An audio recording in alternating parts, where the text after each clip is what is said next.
Amantíssimos irmãos e irmãs em Jesus, muito boa noite. Boa noite. Estamos aqui com muita alegria, a convite da Tânia, da direção da casa. Agora vindo um pouquinho de mais longe, de Atibaia, uma pequena viagem que a gente faz para chegar aqui, mas sempre com muita alegria no coração. É sempre muito bom falar sobre Jesus, falar sobre o Evangelho, porque nós aprendemos, trocamos figurinhas, todos nós aprendemos juntos. O fato da gente estar aqui na frente não significa que sejamos melhores ou que tenhamos mais conhecimento. Talvez, no meu caso, tenha mais cara de pau de vir aqui falar, não é? Mas estamos todos no mesmo nível, somos todos aprendizes do Evangelho, certo? Hoje nós vamos falar sobre as curas de Jesus, certo? É um capítulo à parte que nós temos aí, tanto no Evangelho como também na Gênese.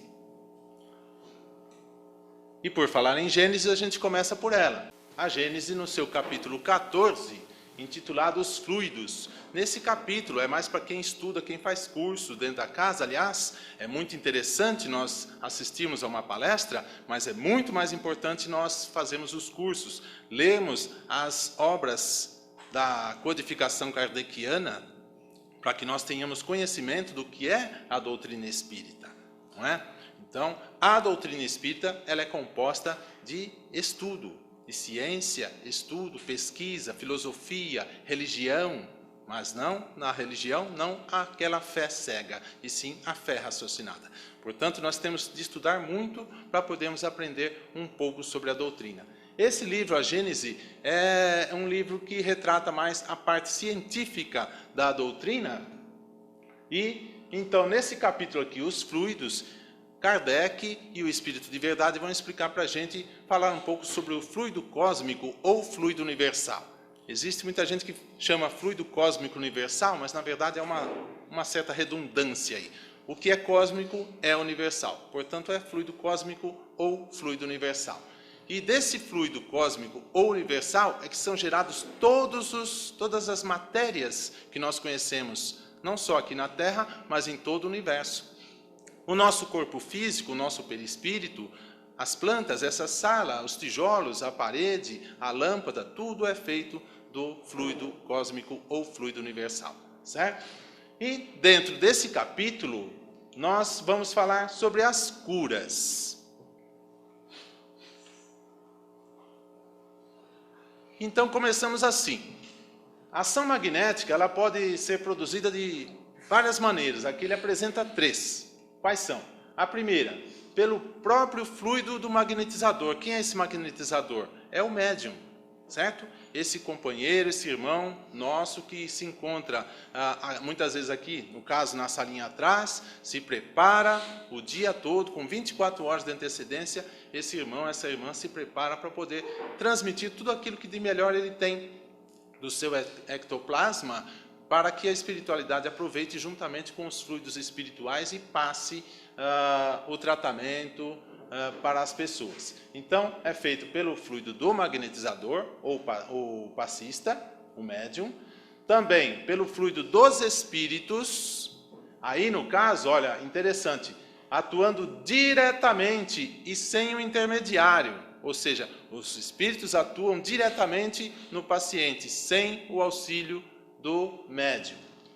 E a terceira é uma combinação das outras duas, pelos fluidos dos espíritos, juntamente com os fluidos do magnetizador ou médium. Aí nós chamamos que é o magnetismo misto, semi-espiritual ou humano espiritual, certo? Então essa terceira é uma mescla das outras duas, tá bom? Mas esses fluidos sempre são trabalhados pela espiritualidade que se apresenta na casa espírita. Eles trazem medicamentos, trazem inclusive equipamentos, muitas vezes específicos, equipamentos esses que muitas vezes nós não temos aqui na Terra, para poder manipular tudo isso, e utilizam-se muito da figura do pensamento. O pensamento tem um poder muito grande na espiritualidade, certo? Aí, a gente saiu do capítulo 14 e vamos para o capítulo 15 da Gênese, que é um livro de estudo, como já falamos.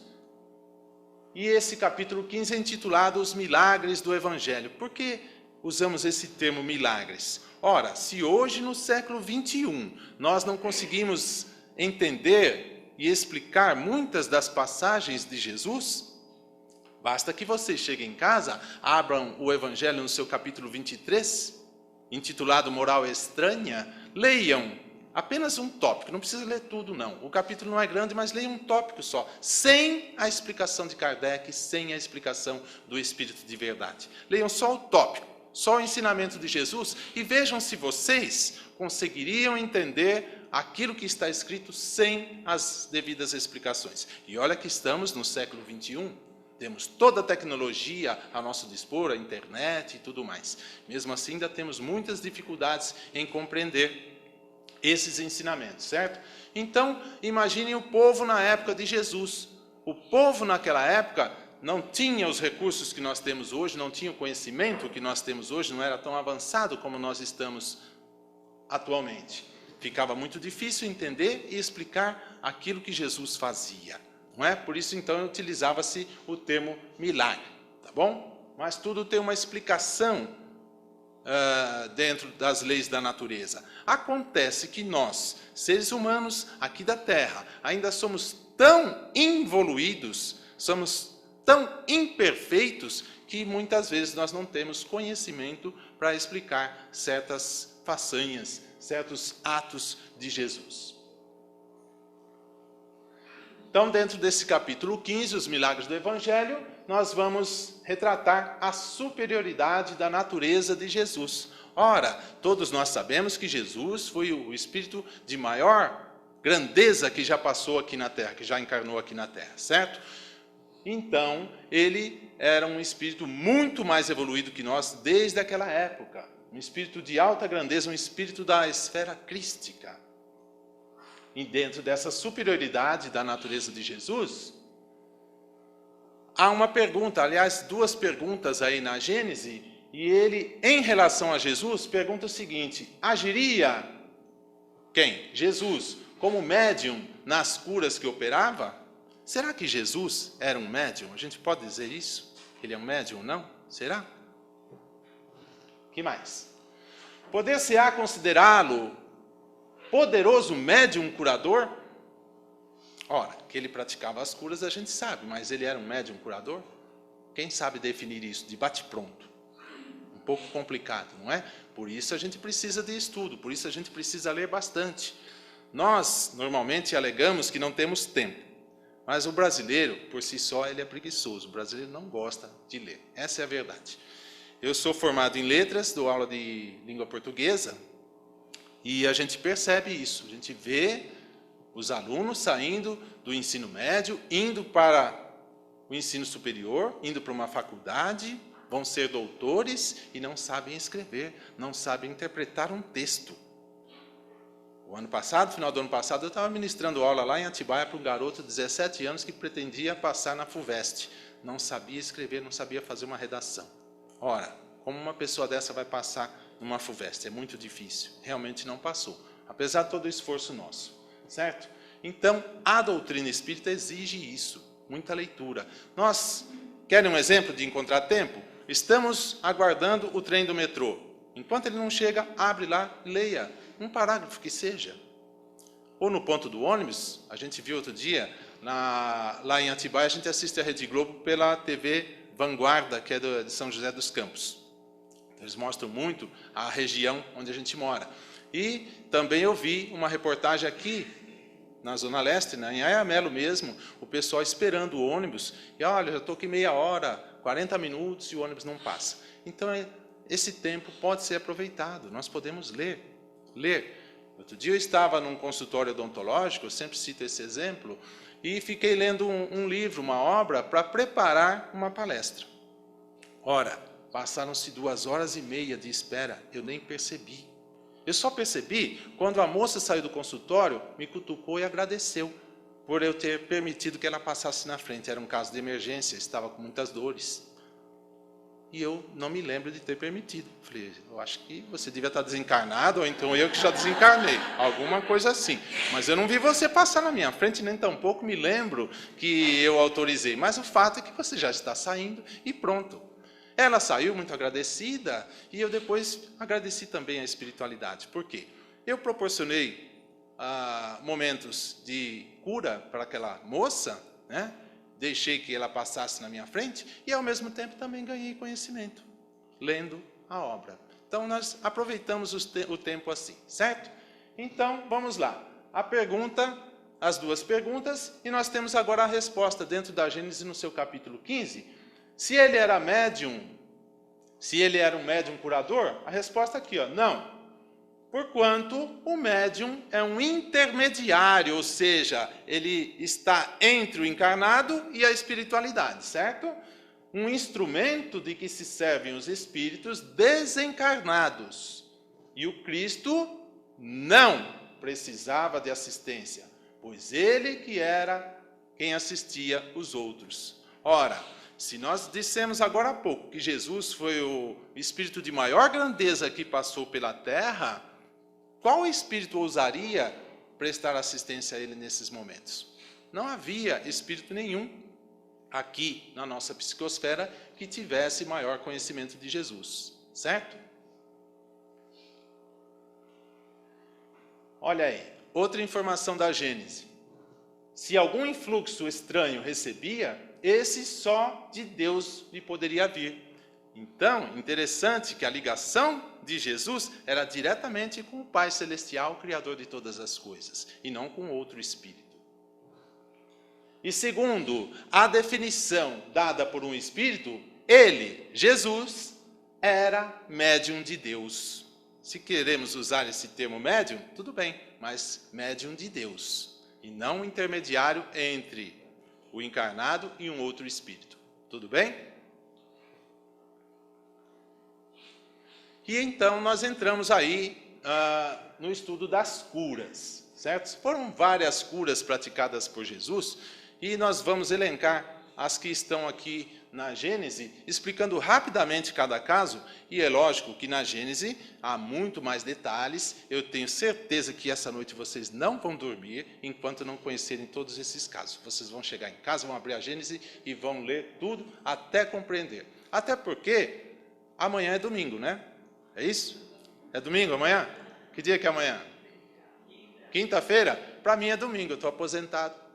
Para mim todo dia é domingo, né? Então, mas assim, quando tiverem um tempinho, abram a Gênese e deem uma olhada nesses casos de cura. Tem muito mais detalhes, a gente vai citar bem rapidamente. Olha lá, perda de sangue. Uma mulher que sofria com essa perda de sangue há 12 anos, já havia gasto todo o seu dinheiro com os médicos da época e eles não conseguiam resolver essa hemorragia que ela sofria. Ao saber que Jesus estava passando pela região, ela foi encontrar com ele. Mas, quando Jesus se aproximava de uma cidade, de uma localidade, as pessoas se avolumavam muito e ela teve uma certa dificuldade de chegar perto dele, certo? Mas a sua fé era tão grande que ela disse a si mesma: se eu ao menos puder tocar as suas vestes, já estarei curada. E ela conseguiu. Ela conseguiu tocar as vestes de Jesus por trás. Jesus, no mesmo instante, sentiu que uma virtude havia saído dele. Voltou-se para os seus apóstolos e perguntou: alguém me tocou. Quem me tocou? Os apóstolos disseram: ora, mestre, no meio de tanta gente, como vamos saber quem te tocou? E a mulher, naquele instante, que estava um tanto envergonhada pelo mal que sofria, ela se apresentou ao mestre e explicou a sua situação. Jesus voltou-se para aquela mulher e disse: vá, minha irmã, a tua fé te curou. Siga a tua vida. Um outro caso de cura, o cego de Betsaida. Algumas traduções bíblicas trazem Betesda, mas é questão de tradução. Vamos usar Betsaida. Esse homem era cego e Jesus, ele foi apresentado ao mestre Jesus. Jesus pegou um pouco de saliva dele, passou nos olhos do homem e o levou até um local separado do povo. E o homem foi curado. Ele então orienta aquele homem que vai se apresentar aos doutores da lei, aos sacerdotes lá no templo. E os sacerdotes tinham muita raiva de Jesus, por quê? Normalmente, o mestre praticava essas curas no dia de sábado. Os judeus, até hoje, eles cultuam esse dia de sábado. A partir das 18 horas de sexta-feira até 18 horas de sábado não se faz nada, certo? E eles não admitiam que se praticasse curas, que se trabalhasse no sábado. Mas Jesus praticava isso no sábado até de propósito também, porque ele dizia o seguinte: qual de vós não cuida do seu asno, não cuida do seu cavalo, do seu animal, não lhe dá de beber num dia de sábado? O Pai Celestial trabalha todos os dias, trabalha incessantemente, e eu também trabalho assim. O homem foi curado. O paralítico. Então foram vários casos de paralisia. Esse homem também foi levado até Jesus, e era um dia de sábado, numa sinagoga. E Jesus então volta-se a ele e diz: você quer ser curado? Sim, eu quero. Jesus perguntava isso porque Jesus tinha o poder da dupla vista. A dupla vista, ele sabia, ele lia o pensamento das pessoas, via além do que a vista comum consegue ver. Então ele sabia se aquela pessoa estava falando a verdade, estava falando do fundo do coração com muita fé. E o homem disse, e Jesus sentiu que era verdade: eu quero ser curado. Pois então, meu irmão, pega a tua cama, levanta-te e anda. Novamente, os sacerdotes, os fariseus, os escribas que ali estavam, eles buscavam qualquer motivo para incriminar Jesus. E ficavam, assim, com muita raiva do mestre por ele praticar tudo isso. Diziam que Jesus curava em poder, em nome do demônio. Era em nome do demônio, de Satanás. Mas Jesus respondeu a eles o seguinte: se um reino se divide entre ele mesmo, se Satanás combate Satanás, então esse reino estará destruído em pouco tempo. Então não posso agir em nome de Satanás. Eu ajo em nome do Pai Celestial que nos criou.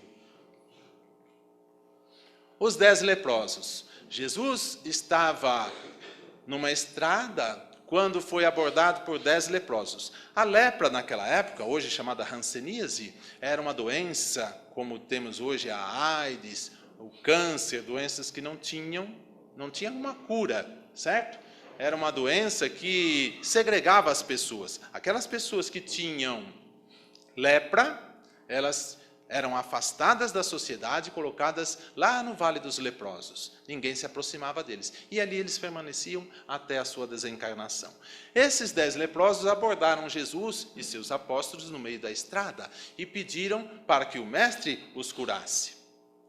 Jesus disse o seguinte a eles: vão até o templo, lá se apresentem aos sacerdotes. E eles foram.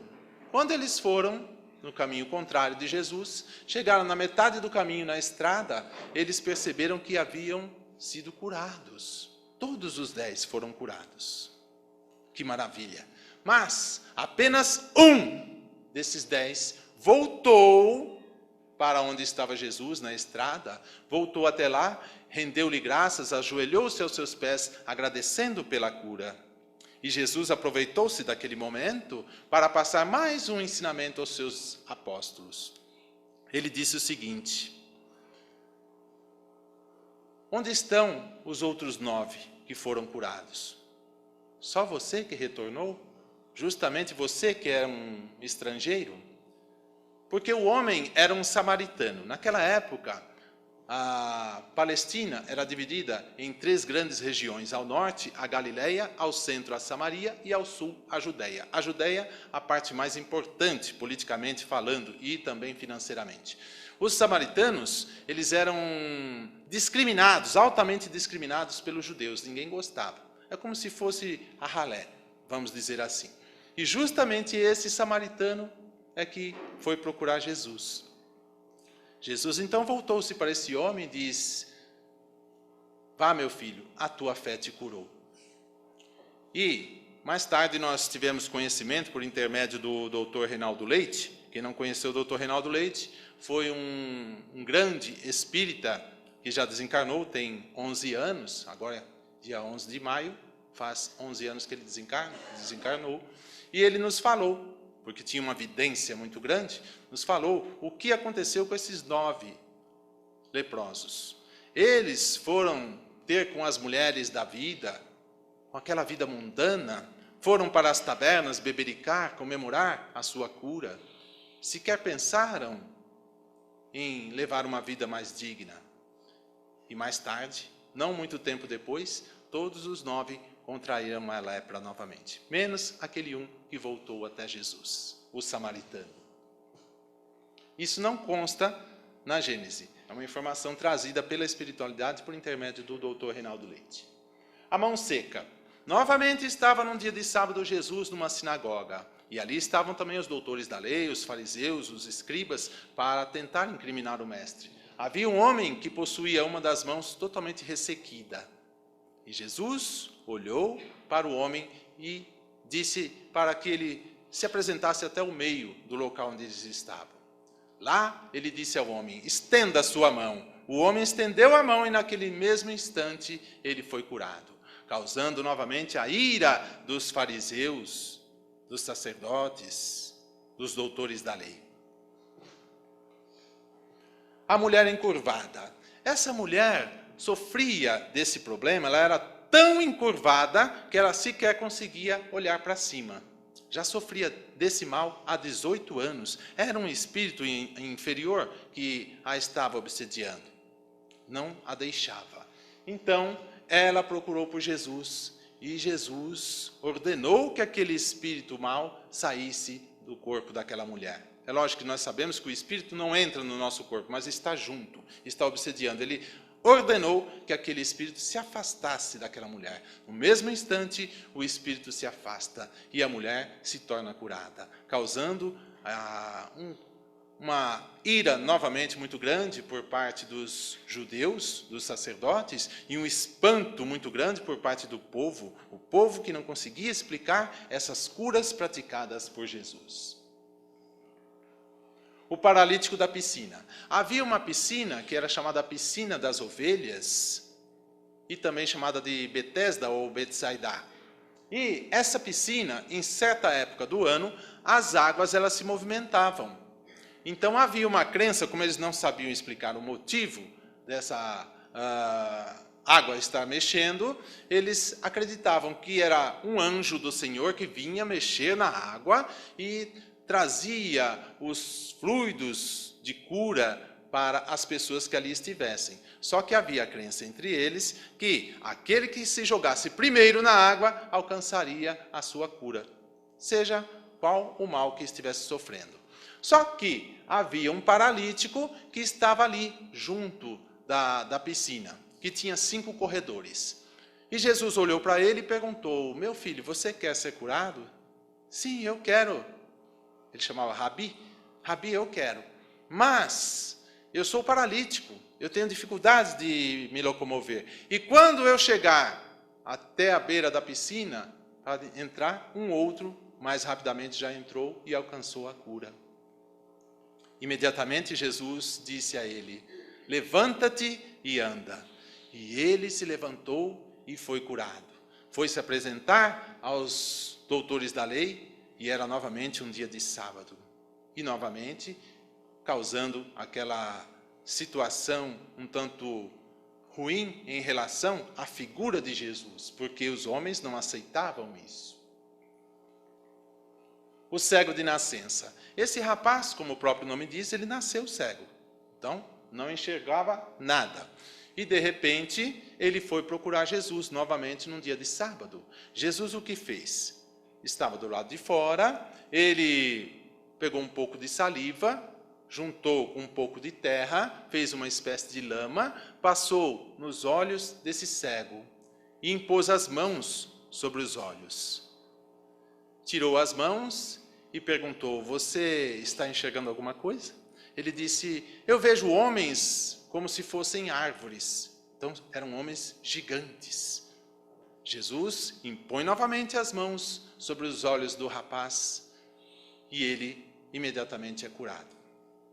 Acontece que a pessoa que nunca enxergou, quando começa a ver alguma coisa, ela vê essas mesmas coisas que nós vemos numa dimensão um pouco maior. Por isso que ele disse que ele via homens andando como se fossem árvores. Depois, paulatinamente, a visão dele foi retomada e ele foi curado.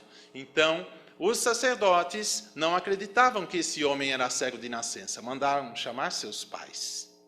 E os pais chegaram e constataram que ele estava curado. E os sacerdotes explicaram, se ele era cego de nascença, como ele está enxergando agora? E isso nós não sabemos dizer.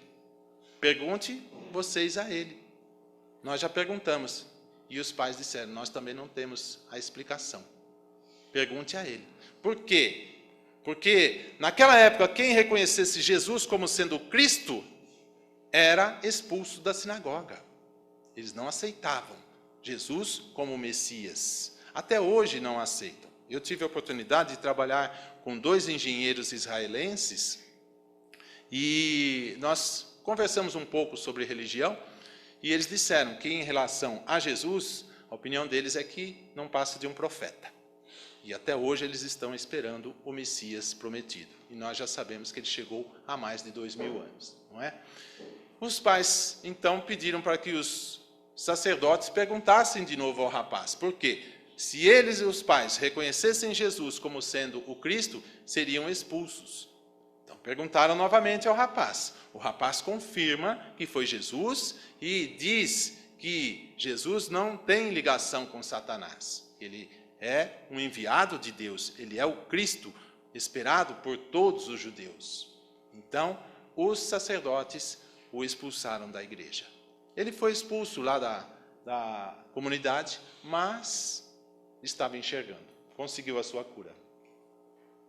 E o último que nós trouxemos aqui, o último caso dos possessos. Em algumas traduções, os possuídos, aquelas pessoas que são obsidiadas por espíritos ainda inferiores, espíritos malfazejos, aqueles que não têm o conhecimento da lei de amor ou não querem seguir a lei de amor. Então, tem vários casos de pessoas que eram obsidiadas e até hoje nós temos vários casos de pessoas que são internadas nas clínicas psiquiátricas como loucas, mas que, na verdade, em sua grande maioria, são casos de obsessão espiritual. Acontece que a medicina ainda não tem esse conhecimento, né? Por isso os taxam de loucos, tá bom? Muitos casos que Jesus curou de possessos ou possuídos. E dentro desse tema de curas, nós agora passamos para esse ensinamento aqui, ó. Não são os que gozam de saúde que precisam de médico. Isso está no Evangelho segundo o Espiritismo, no seu capítulo 24. Por quê? Os publicanos, quem eram os publicanos? Os cobradores de impostos. Eram judeus que cobravam impostos dos próprios judeus para entregar o dinheiro para os romanos. Então não eram pessoas benquistas pelo povo. Os publicanos e os pecadores estavam sentados junto a Jesus e estavam comendo junto com o mestre. Então os fariseus não perderam a oportunidade para perguntar, argumentar por que Jesus estava ao lado de pessoas de má índole, pelo menos na opinião deles. E Jesus responde dessa forma: não são os que gozam de saúde que precisam de médico, mas sim os doentes. Certo? E também temos no capítulo do Evangelho segundo o Espiritismo, capítulo 26, o item dom de curar. Esse capítulo 26 é intitulado aqui, dar de graça o que de graça recebeste. Ora, todo dom que nós recebemos de Deus vem de graça. Nós acabamos de falar que existem os médiuns, as pessoas, os nossos irmãos e irmãs da casa aqui que se preparam com 24 horas de antecedência, nada recebem financeiramente para isso. Nós passamos ali na sala, tomamos o passe, fazemos um tratamento lá embaixo e não pagamos nada. Ora, esse dom que os médiuns têm de curar vem de Deus. Portanto, os médiuns não pagaram nada por esse dom. Não é lícito que eles cobrem alguma coisa nesse sentido. Certo? Então, todo médium que cobrar alguma coisa está trilhando por caminhos errados, porque na doutrina espírita não se fala em cobrança para se fazer o bem ao semelhante. Certo? Então, o dom de curar é o dom que é dado a alguns médiuns. Existem médiuns que fazem psicografia, tem os que têm psicofonia e assim por diante. Tem os que têm o dom de cura. Esses eles têm uma importância, todos têm importância, mas esses têm uma importância muito grande porque precisam cuidar muito da mente e do corpo, para que possam passar o seu ectoplasma para a espiritualidade e assim a espiritualidade aproveitar o que há de melhor neles, juntamente com os fluidos espirituais e elaborar os medicamentos para o tratamento das pessoas. Aqui nós vamos citar um caso de cura, colocamos até Mateus um caso de cura incomum. A gente falou das curas de Jesus, não era só Jesus que praticava a cura. Jesus disse aos apóstolos: vós sois deuses, podeis fazer tudo o que faço, e mais ainda. Certo? Então, Mateus, certa feita, Mateus também chamado de Levi, antes de ser chamado por Jesus, ele era chamado de Levi. Ele era um publicano, era um cobrador de impostos, portanto, não era muito bem quisto pelo seu próprio povo. Mas, certa feita, ele estava passando por uma estradinha e viu um casebre, uma casinha muito simples mesmo. E ele viu uma certa agitação naquela casa, percebeu que alguma coisa estranha e muito grave estava acontecendo ali. Então ele resolve entrar. Ele entra no quintal, chega até a porta da casa e vai entrando devagarinho, mesmo sem ser chamado. Quando ele consegue abrir a porta, as pessoas que lá estavam olharam para ele estupefatas, porque todos o reconheceram como sendo o cobrador de impostos. E havia um homem, um senhorzinho, que era o pai de uma criança que estava ali adoecida. E ele disse: o cobrador de impostos. E Mateus se apresentou a ele, disse: eu não fui chamado, mas estou aqui para ajudar, vim de coração. A família não acreditava no que ele acabara de dizer. Como acreditar numa pessoa que era cobradora de impostos, que sacrificava o seu próprio povo em detrimento dos romanos? Mas ele insistiu. E, então, o chefe da casa, o senhorzinho, permitiu. Esse homem estava ao lado de uma cama, de um catre, onde havia uma criança. Essa criança era cega de nascença, essa criança não tinha dedos nas mãos, as suas pernas eram mirradas. Ele não falava. Havia no alto de sua cabeça uma chaga que nenhum bálsamo conseguira curar. Essa criança sofria 24 horas por dia e a família consequentemente também. E Mateus, então, com muita fé no coração, fechou os seus olhos, impôs as mãos sobre o menino, lembrou-se de Jesus. Se o mestre estivesse aqui, mas ele não estava. Então, ele fez uma vibração muito grande, fez uma prece enorme, pedindo para que Deus curasse aquela criança que estava sofrendo muito. Ele fez isso 1, 2, 3 vezes. Na terceira vez, ele abriu um pouquinho os olhos e percebeu que a criança começava a se mexer. Então, ele fechou novamente os olhos e fez mais uma prece com muito fervor, com muito amor no coração, pedindo para que Deus curasse aquela criança. Ao terminar, ele percebe que a criança estremece de forma estranha. De repente, ela se aquieta, silencia e nada mais faz. A criança acabara de desencarnar. E Mateus ficou trêmulo, não sabia o que fazer. Ele disse a si mesmo: eu é que deveria ter morrido em lugar dessa criança, porque vim aqui e nada fiz de bom. Nem para ela, nem para sua família. Se alguma coisa de ruim acontecer comigo, eu terei de ser humilde e aceitar. Mateus queria sair correndo da casa, mas as suas pernas tremiam tanto que ele não conseguia sair do local. Depois de algum tempo, com muita dificuldade, ele conseguiu chegar até a porta da casa. Quando ele vai abrir a porta, o seu braço é segurado por uma mão enérgica. Ele pensa: é chegado o meu momento, eu devo ser sacrificado e nada devo reclamar. Mas, para sua grande surpresa, quem lhe segurara pelo braço era o velhinho, o pai do menino que sofria tanto. Esse velhinho chorava como criança. Agradeceu a Mateus por sua estada ali. Disse que aquele menino sofria desde que nascera. Como já dissemos, não enxergava, não falava nada. Tinha uma chaga na cabeça que não curava. Não tinha dedos, as suas pernas eram mirradas. Chorava o tempo todo. E Mateus esteve ali e conseguiu libertar aquele filho que sofria tanto e dar um pouco de paz, um pouco de sossego para a família também. Mateus então se acalma, ele se abaixa, senta no chão e pede um pouco de água. E é prontamente atendido pelo velhinho. O velhinho não só dá água, como pega na mão de Mateus e beija suas mãos. Mateus permanece algum tempo com aquela família. Depois ele percebe que já estava chegando a hora do encontro que teria com os demais apóstolos na igreja dos pescadores.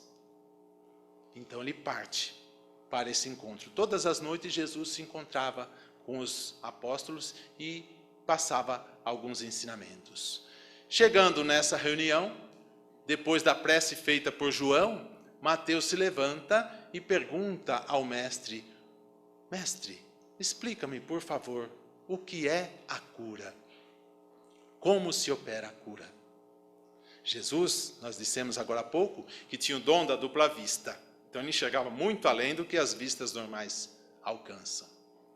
E já sabia o que havia acontecido com o seu apóstolo, mesmo que ninguém tivesse falado nada. Ele sabia tudo que havia passado durante o dia.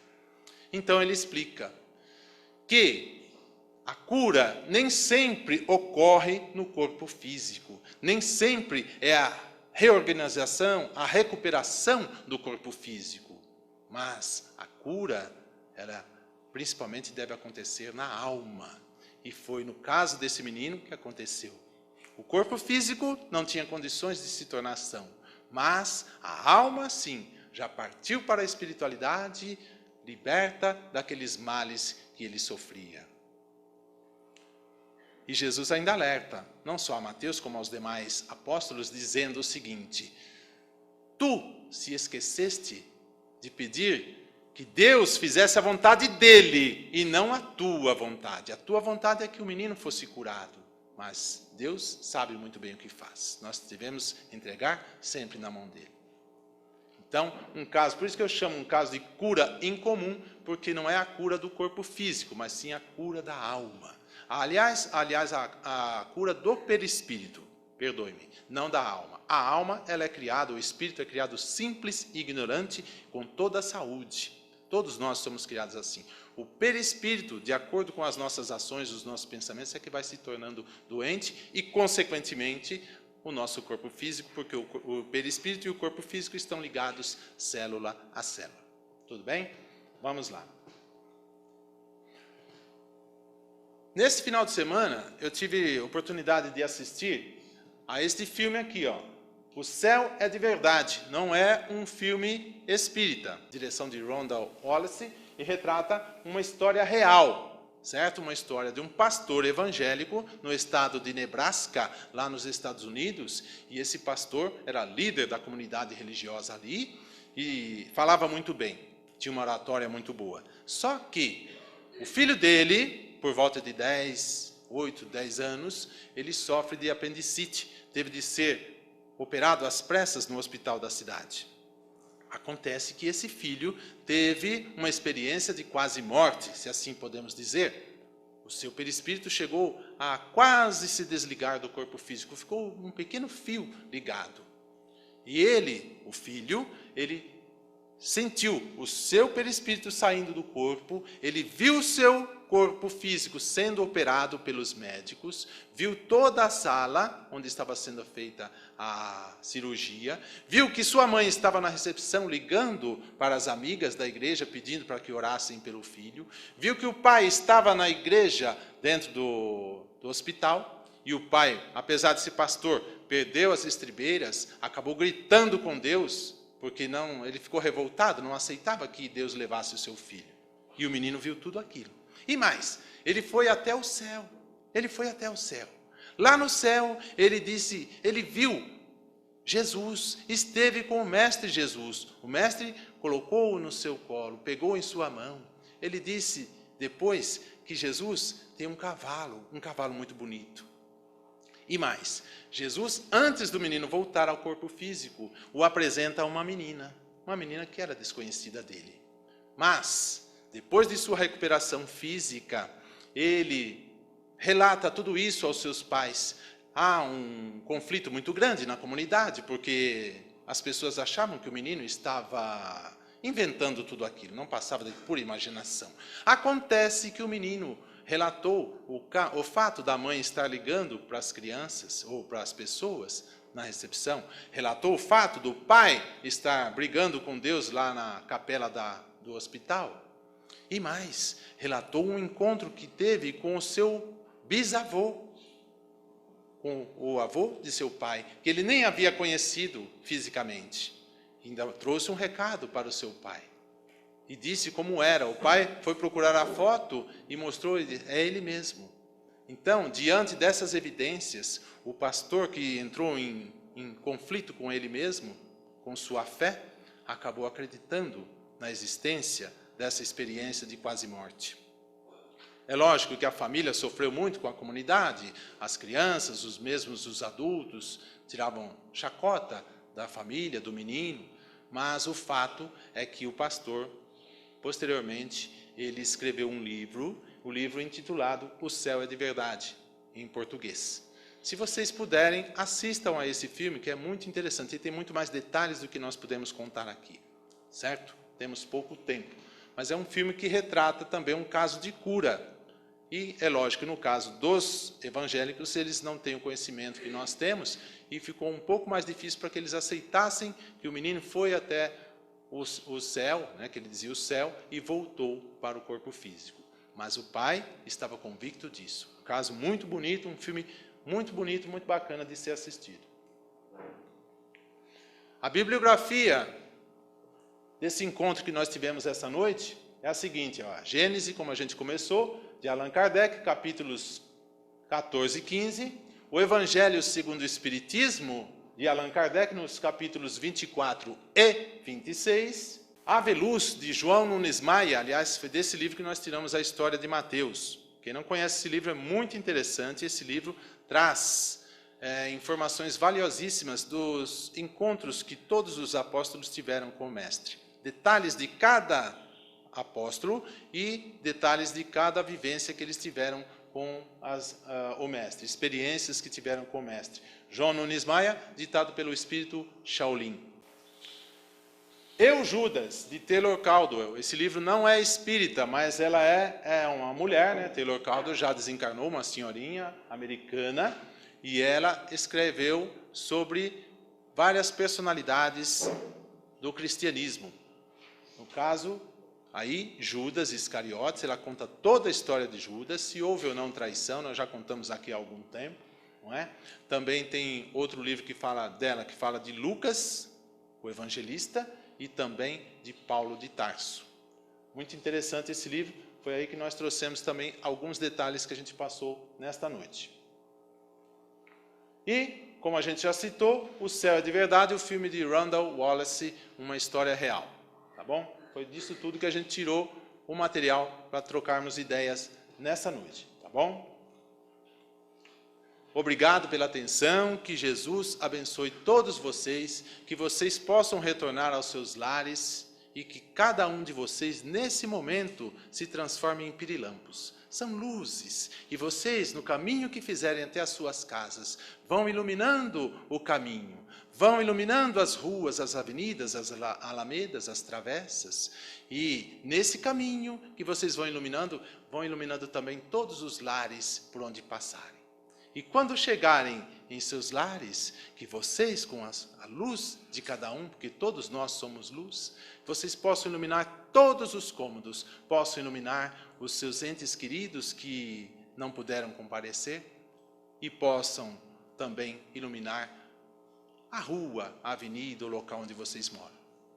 Para quem quiser maior contato comigo, no Facebook, é só digitar Aloysio Rocha, Aloysio com U e com S, e o e-mail aí, ó, Aloysio Roque, lembrando aí que o C é mudo, aloisioroque@gmail.com. Agradeço muito pela atenção de vocês e que a gente possa se encontrar numa próxima ocasião. Muito obrigado, fiquem com Deus.